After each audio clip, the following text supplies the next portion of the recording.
Balitang probinsya naman po tayo, 16 anyos na babaeng namasukang kasambahay sa Suwal, Pangasinan, hinalay umano ng dati niyang amo.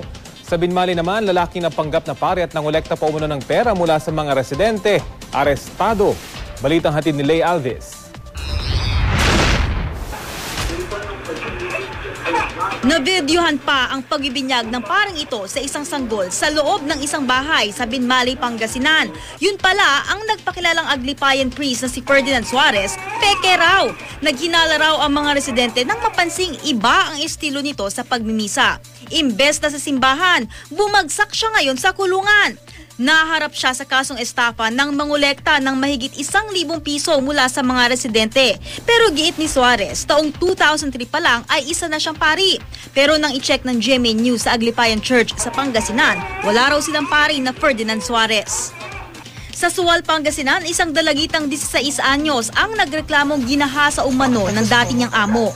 Dati raw na masukang kasambahay ang biktima upang makapagtapos ng high school.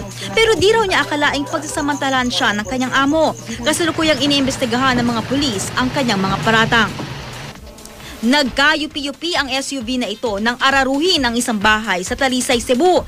Sa kabila naman ng pinsalang tinamo ng bahay, nagpasalamat pa rin ang pamilya Javier na wala ni isang nasaktan sa kanila. Kinilala ang driver na si Fel Charmaine Lua, 19 anyos. Isinugod siya sa ospital dahil sa pagka-shock sa aksidente. Pinag-aaralan ng mga otoridad kung anong kaso ang isasampa laban sa kanya. Lee Alves, GMA News.